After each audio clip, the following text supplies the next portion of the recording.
वाह, कुंभकर्ण जाग उठा। जी हाँ महाराज, श्रीमान कुंभकर्ण नगर से होते हुए आपके दर्शन के लिए पधार रहे हैं। श्रीमान कुंभकर्ण को देखकर नगर में उत्साह की लहर फैल गई है। अब तो चारों ओर उत्साह ही उत्साह दिखाई देगा। हम विलास भवन की छत पर जाते हैं, वीरवर कुंभकर्ण से वहीं मिलेंगे।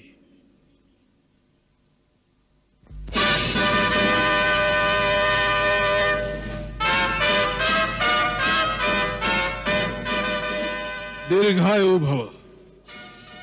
महाराज, मुझे जो विरूपाक्ष ने सुनाया है, क्या वह सत्य है कि इस समय वानर सेना ने लंका के गिर्द घेरा डाल दिया है और लंका पर संकट के बादल छाए हुए हैं?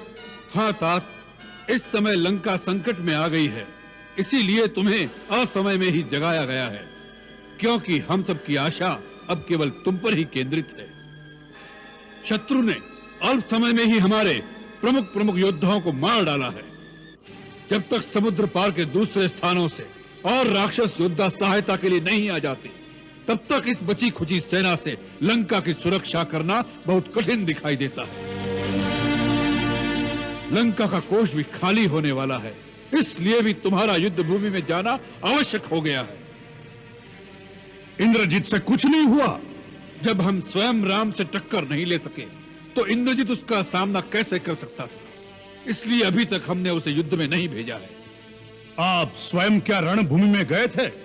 हाँ, जब प्रहस्त और मकराक्ष भी मारे गए, तब हमने सोच लिया कि शत्रु ऐसे योद्धाओं से वश में आने वाला नहीं है।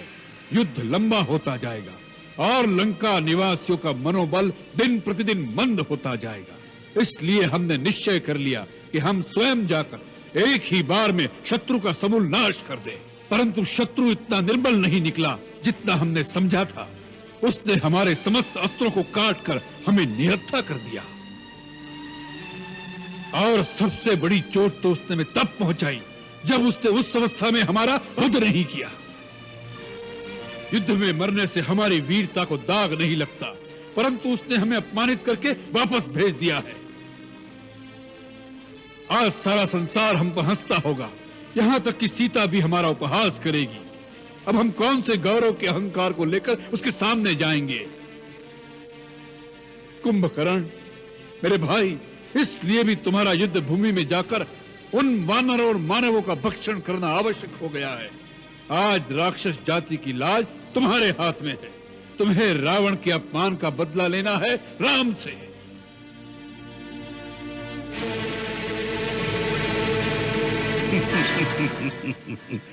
तीनों लोकों का विजेता रावण, जिसके आगे शस्त्रहीन, श्रीहीन और मानहीन होकर रह गया, उस पर भी आपने इस बात पर ध्यान नहीं दिया कि वास्तव में श्री राम कौन है। कुंभकर्ण!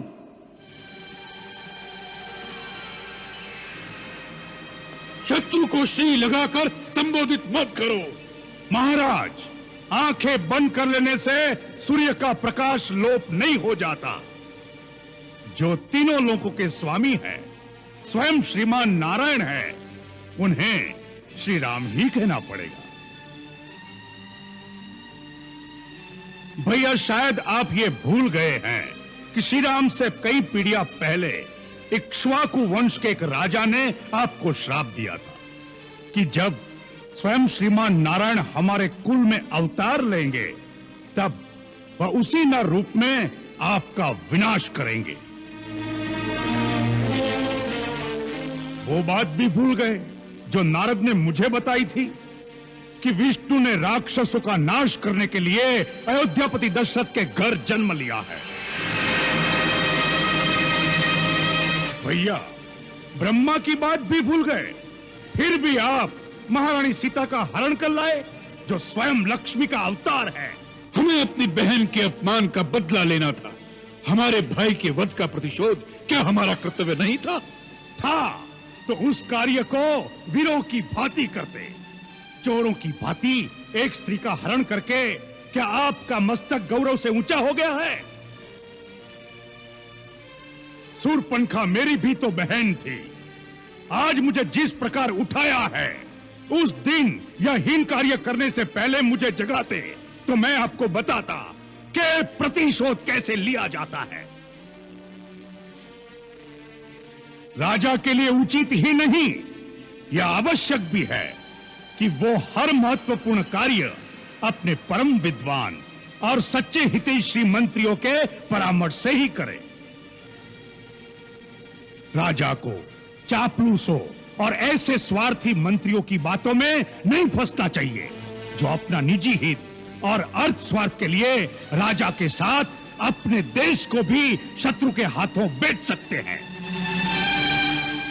ऐसे ही मंत्रियों के लिए शास्त्र कहता है कि विनाशयन्तो भर्तारम सहिताः शत्रुभिर्बुधैः विपरीतानि कृत्यानि कारयन्ति ही मंत्रिणः तान भर्ता मित्र संकाशान अमित्रान मंत्र निर्णय व्यवहारेण जानियात सचिवानु उपसंहितान। कुंभकर्ण, यह समय शास्त्र सुनाने का नहीं है।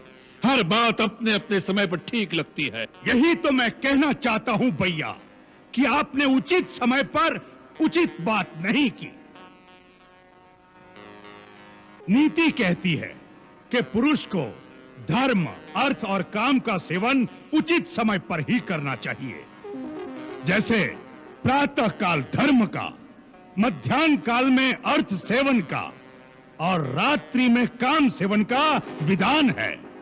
इन तीनों में भी धर्म श्रेष्ठ है। अतः जहां अर्थ और काम का सेवन धर्म विरुद्ध हो, वहां उन दोनों की उपेक्षा करके धर्म के अनुसार ही चलना चाहिए। सीता का हरण करते समय आपने धर्म और अधर्म की बात नहीं सोची। मंदोदरी भाभी और विभीषण की नीति और धर्मयुक्त बात नहीं सुनी। केवल अपनी काम वासना की पूर्ति का बहाना ढूंढा है आपने। इसी का यह फल है जो आज सारे लंकावासी भोग रहे हैं। एक गुरु या आचार्य की भांति हमें उपदेश सुनाना है तो जाओ, जाकर फिर से सो जाओ। हमें तुम्हारी कोई आवश्यकता नहीं है। यह समय है संकट का। इस समय तुम्हारा क्या कर्तव्य है वही बात करो। मान लिया हमने भ्रम से नारायण को नहीं पहचाना, मान लिया अपने चित्त के मोह में एक स्त्री का हरण कर लिया, मान लिया अपने गौरव और अहंकार में हमने किसी का परामर्श नहीं सुना। इन सब बातों की चर्चा करने से इतिहास पीछे नहीं मुड़ जाएगा। जो बीत गया बुद्धिमान उसका शोक नहीं करते, भविष्य की चिंता कर्मयोगी नहीं करता। इस समय इस क्षण क्या करना है उसका ही निश्चय आवश्यक हो जाता है। तो निश्चय कर लो कि तुम्हारा अपनी जाति के प्रति, अपने भाई के प्रति कुछ कर्तव्य है या नहीं। तुम हमें शास्त्र सुना रहे थे। अरे शास्त्र में तो यह भी लिखा है कि यदि भाई ने कोई पाप भी किया हो, वह अपराधी भी हो, तब उस संकट में जो उसका साथ दे वही भाई कहलाने योग्य होता है। अपराधी को तो शिक्षा सभी दे सकते हैं, परंतु भाई वही है जो संकट में साथ खड़ा रहे, सहायता करे, शिक्षा न दे। ससुहृदयो विपन्नार्थम दीनमभ्युपद्यते स बंधुर्यो अपनितेषु सहायायोपकल्पते। सोच लो, रावण के कारण ही सही, परंतु रावण के साथ राक्षस जाति का विनाश हो जाए, यह तुम्हें स्वीकार है या नहीं? तर्क का समय नहीं है। यदि मन में कोई संशय है, यदि कर्तव्य का पथ साफ दिखाई नहीं देता, तो युद्ध में जाने से कोई लाभ नहीं। जाओ, जाकर सो जाओ। रावण को अपनी आन निभाना और शान के साथ जीना और मरना दोनों आते हैं। जाओ।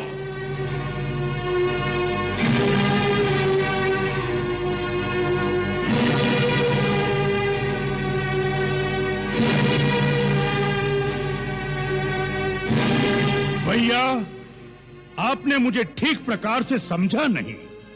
मैंने जो कहा वह एक सच्चा हितैषी होने के नाते कहा। वो मेरा अधिकार भी था और कर्तव्य भी। इस समय मुझे क्या करना है उसके बारे में न मेरे मन में कोई शंका है, न मेरे पथ पे कोई अंधकार। मैं तो छोटा भाई हूं और छोटे भाई का एक ही धर्म है। जब तक वो जीवित है और स्वस्थ है, तब तक बड़े भाई को कोई भी कष्ट नहीं होना चाहिए। उसके जीते जी यदि बड़े भाई को चिंता रहे या वो संकट में आ जाए, तो छोटे भाई पर धिक्कार है। छोटा भाई मित्र भी है और सेवक भी है।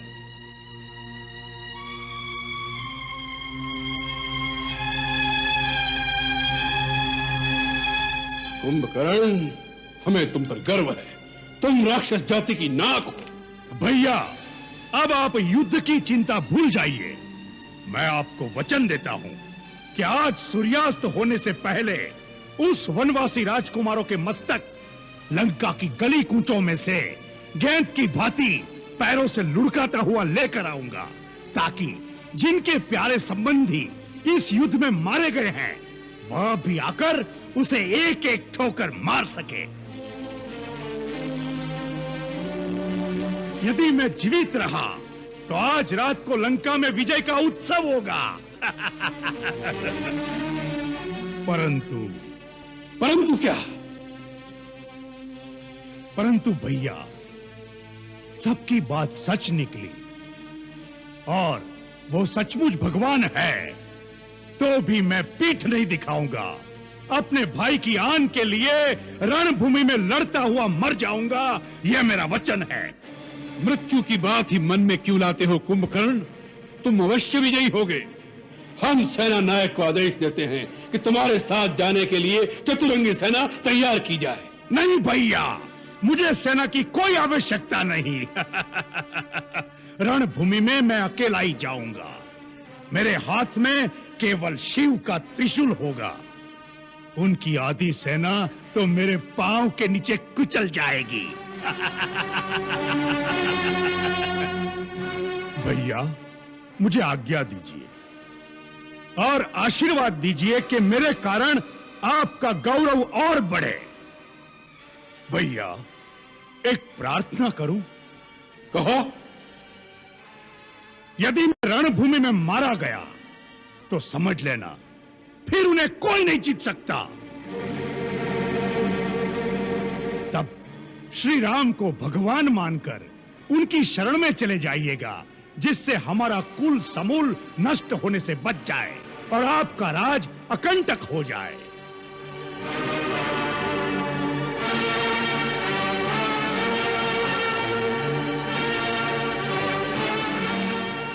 प्राणी जब अपने कुटुंबी जनों के साथ बैठकर ऐश्वर्य भोगता है, तभी वह प्रसन्न और संतुष्ट हो जाता है। यदि तुम जैसे भाई नहीं रहे तो तीनों लोकों का साम्राज्य रावण के लिए किस काम का? भाइयों के बेटे अपने बेटे मरवा कर कैसे ऐश्वर्य भोग सकेगा रावण? जाओ कुंभकर्ण, मृत्यु की बात मत करो, युद्ध की बात करो, युद्ध में विजय की बात करो। जाओ।